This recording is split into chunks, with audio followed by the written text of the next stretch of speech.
Hello everyone, कैसे हैं आप लोग।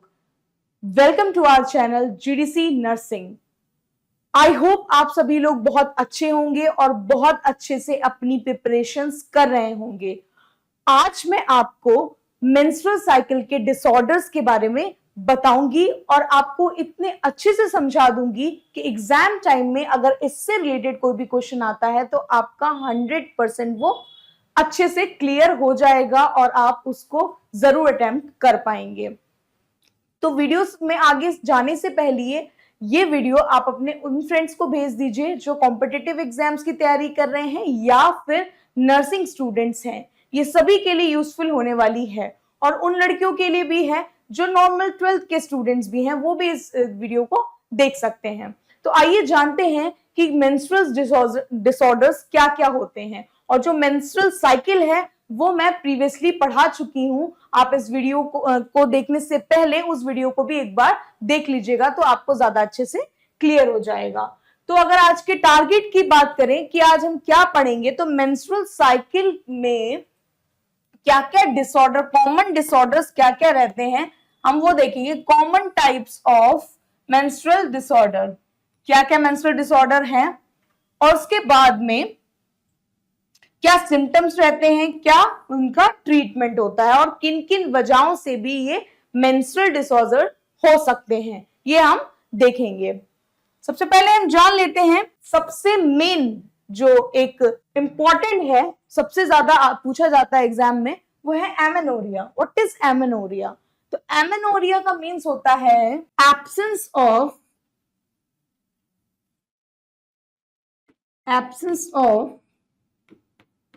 menstruation okay. जब आपको मेंस्ट्रुअल साइकिल नहीं आती है, स्टॉप हो जाती है, उस कंडीशन को हम कहते हैं एमेनोरिया। इसमें दो टाइप होते हैं, एक तो होता है प्राइमरी, दूसरा होता है सेकेंडरी।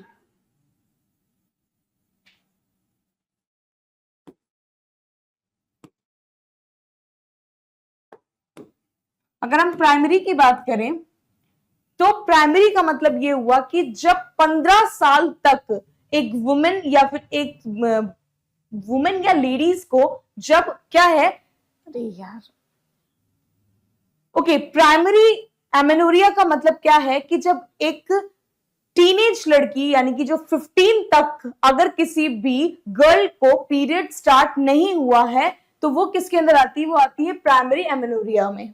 ठीक है, तो प्राइमरी एमेनोरिया क्या है? No period by the age of 15। Clear है? नेक्स्ट है सेकेंडरी एमेनोरिया का मतलब ये होता है कि जब एक वुमेन जिसको रेगुलरली पीरियड्स पहले हो रहे थे लेकिन अब 3 महीने से ज्यादा हो गया है और उसको क्या है, मेंसेस नहीं आ रहे हैं, तो उसको हम बोलते हैं सेकेंडरी एमेनोरिया। क्लियर है? सेकेंडरी एमेनोरिया क्या है? Periods stop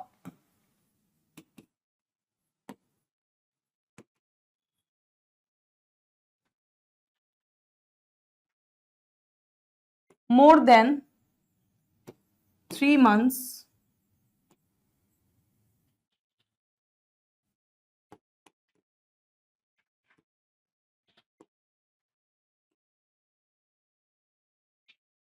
in those women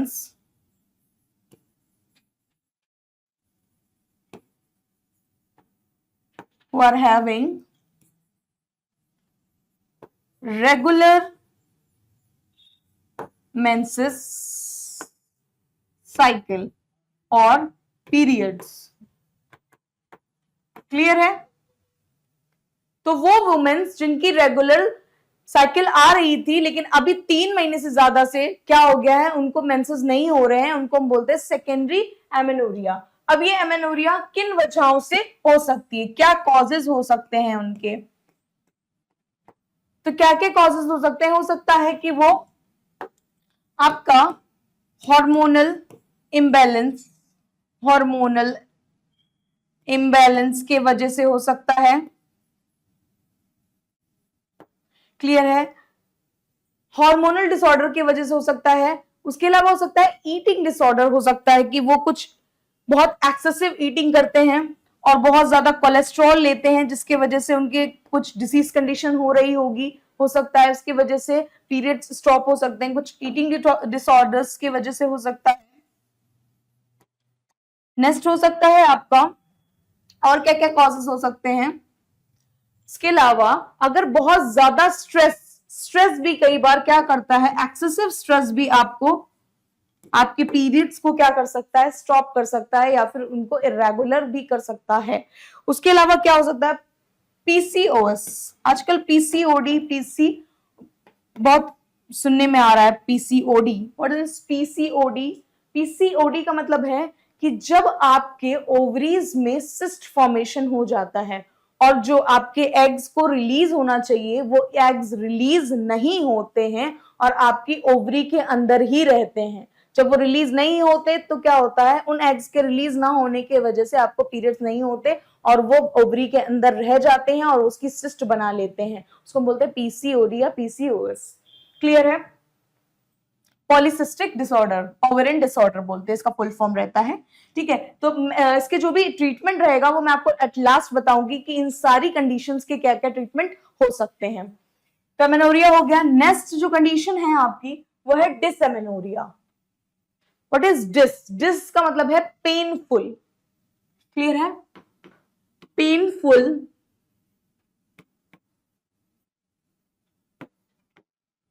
periods. Painful periods means जिस समय आपके मेंसेस हो रहे होते हैं उस समय बहुत ज्यादा पेन होना या बहुत ज्यादा ब्लोटिंग होना, this is known as dysmenorrhoea. उसमें भी दो टाइप हैं, प्राइमरी और सेकेंडरी।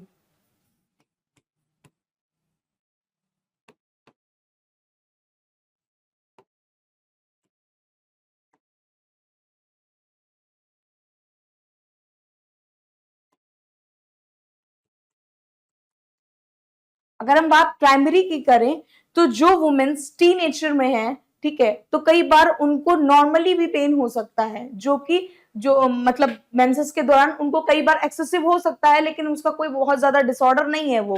ठीक है, तो वो जो एक प्राइमरी पेन जब होता है वो पेन ड्यू टू मेंसेस कह सकते हैं उन्हें, पेन ड्यू टू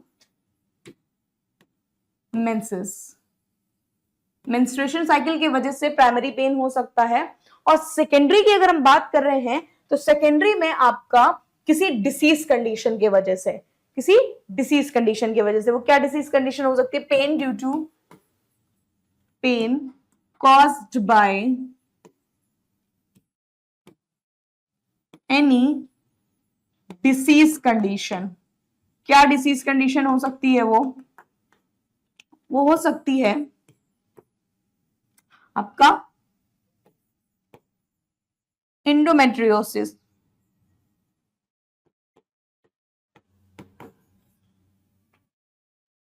इंडोमेट्रियोसिस नेक्स्ट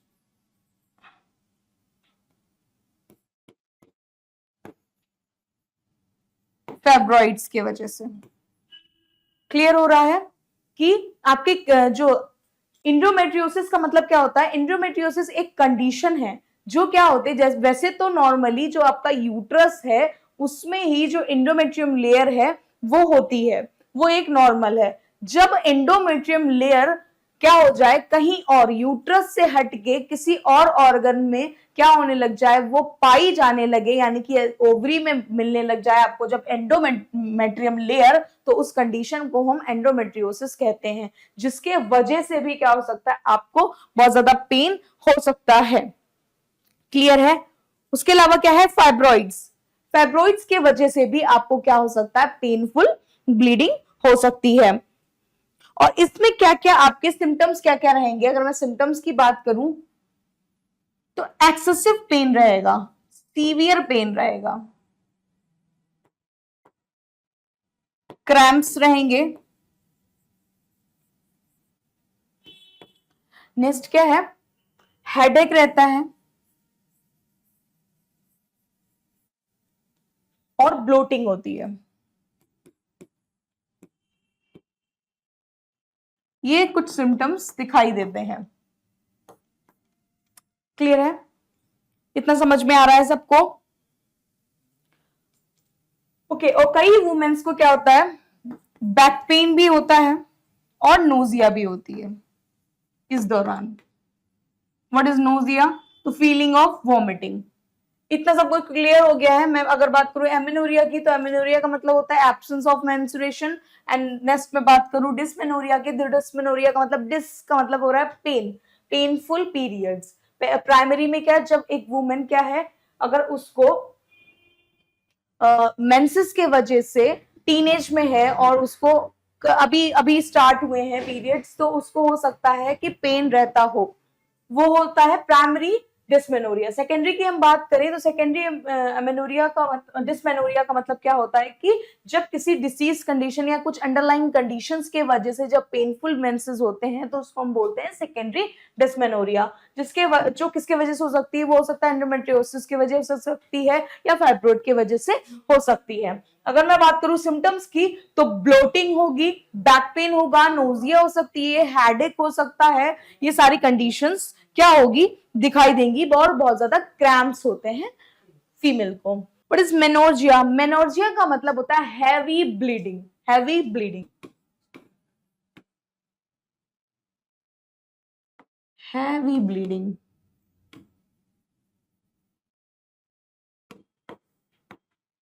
होता क्या है, बहुत ज्यादा अबनॉर्मल हैवी ब्लीडिंग होती है जब, तब उस कंडीशन को हम बोलते हैं मेनोर्जिया। और इस समय क्या होता है, अगर आपके बॉडी से बहुत ज्यादा ब्लड लॉस हो जाएगा तो उसके वजह से जो एक वुमेन है वो फटीक हो जाएगी, बहुत थकान महसूस करेगी, प्लस उसको एनीमिया भी हो सकता है और बहुत ज्यादा सीवियर एनीमिक हो जाएगी, बहुत ज्यादा वो डल हो जाएगी, वीक हो जाएगी।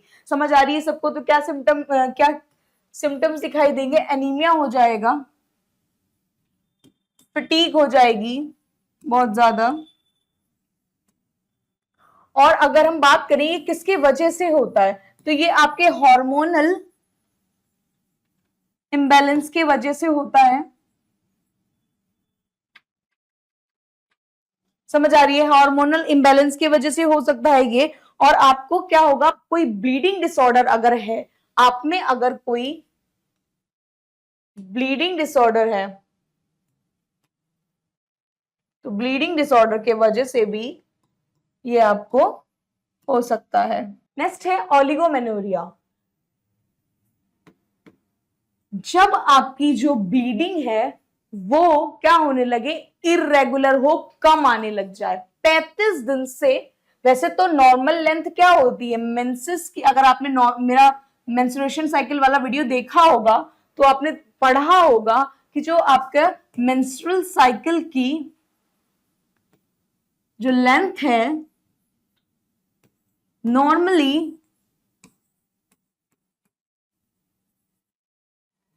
28 डेज की है, लेकिन जब 35 दिन या 32 से 35 दिन कह सकते हैं डेज की जब ये साइकिल हो जाती है और उसके वजह से इनफ्रीक्वेंट, यानी कि फ्रीक्वेंटली आना चाहिए, वैसे तो मंथली आना चाहिए, वो ना आके बहुत बहुत डेज ऊपर हो जा रहे हैं और 35 डेज से के अप्रोक्स हो रही है अगर ये साइकिल, तो ये इनफ्रीक्वेंट, अगर हम नॉर्मल भाषा में समझें तो जो ओलिगोमेनोरिया है इसका मतलब होता है इनफ्रीक्वेंट पीरियड्स, यानी कि जब वो कंटिन्यूअसली नहीं आते, उनमें बहुत ज्यादा गैप्स आने लग जाता है। It is known as oligomenorrhoea.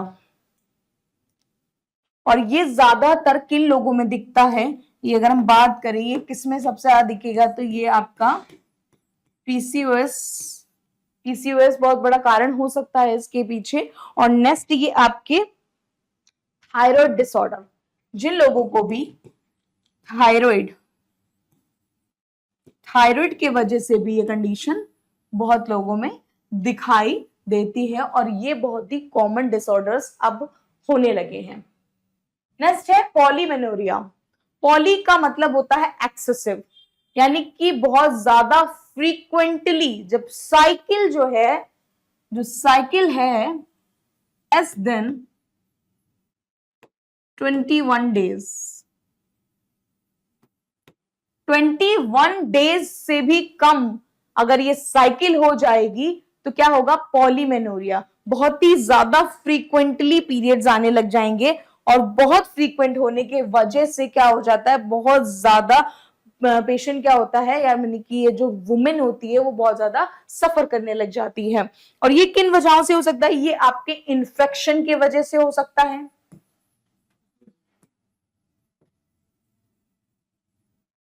और हार्मोनल इम्बैलेंस की वजह से हो सकता है।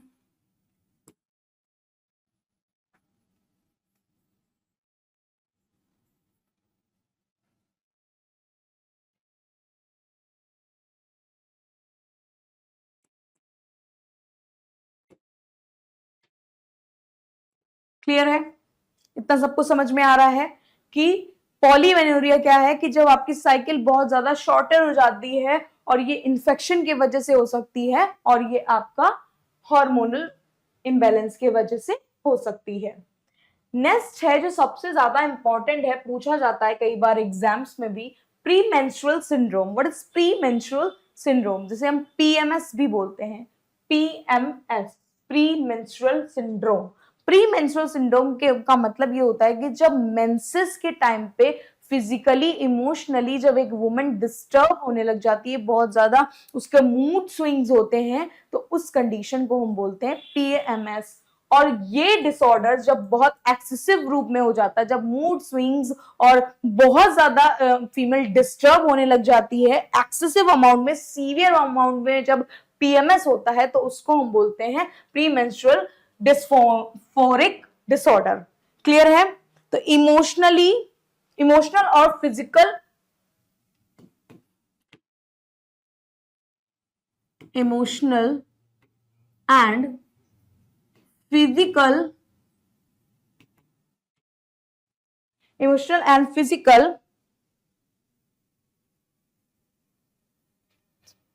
symptoms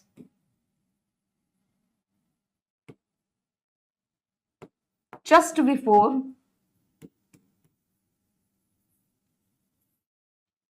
periods, कि जब पीरियड्स आने के कुछ टाइम पहले क्या होने लगे, जब कुछ इमोशनल और फिजिकल सिम्टम्स दिखाई देने लग जाते हैं, जैसे कि मूड स्विंग हो सकता है, ब्लोटिंग हो सकती है, इरिटेबिलिटी हो सकती है, फिटीग हो सकता है। ये जब कंडीशंस वुमेन में दिखाई देती हैं तो हम इसको प्री मेंस्ट्रुअल सिंड्रोम बोलते हैं। और जब ये एक्सेसिव रूप में बहुत ज्यादा सीवियर पीएमएस को हम क्या बोलते हैं, हम बोलते हैं प्री मेंस्ट्रुअल डिस्फोरिक डिसऑर्डर, हम उसको बोलते हैं। आई होप ये सबके समझ आ रही है, क्लियर हो रहा है सबको? ओके, तो ये कुछ कंडीशंस थी जो मैंने आपको बताई, ये मेंस्ट्रुअल डिसऑर्डर्स हैं और जो बहुत ज्यादा इंपॉर्टेंट है आपके एग्जाम्स के लिए प्लस आपके सेमेस्टर एग्जाम्स के लिए भी। अगर मैं डायग्नोसिस की बात करूं तो डायग्नोसिस में पहला डायग्नोसिस है,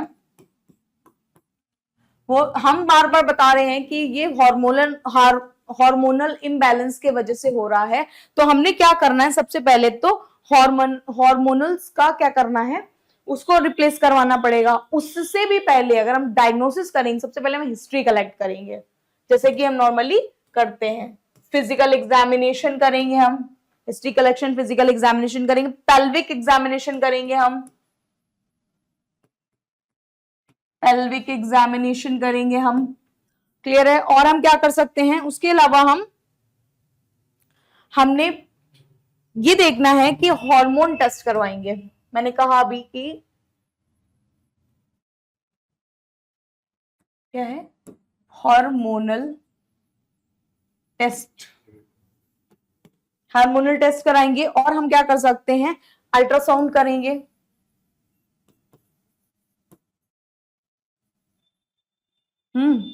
और क्या कर सकते हैं, बायोप्सी करेंगे।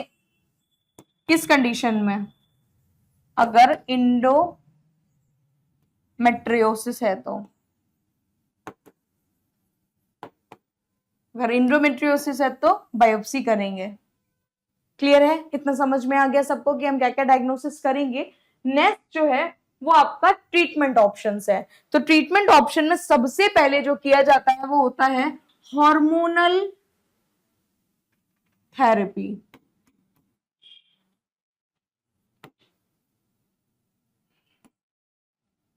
हार्मोनल थेरेपी होता है। नेक्स्ट होता है पेन रिलीवर,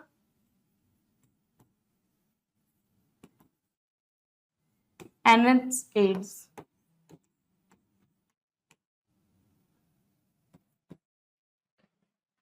क्लियर है? इतना सबके समझ में आ गया है। उसके अलावा हम अगर पेशेंट एनीमिक हो चुकी है, यानी कि वुमेन जो है वो एनीमिक है, तो हम उसको आयरन सप्लीमेंट देंगे।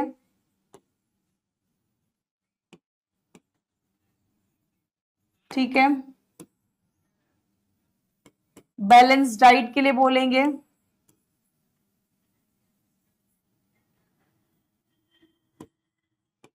एडवाइस करेंगे।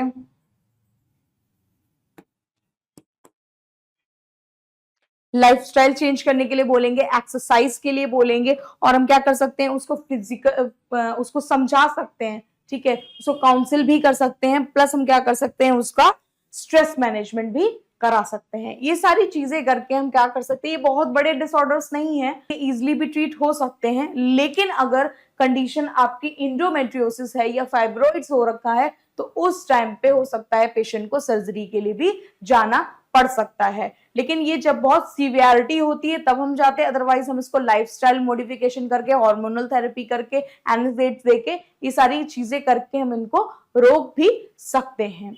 तो ये छोटा सा वीडियो आपको बहुत ज्यादा यूजफुल रहेगा, आई होप।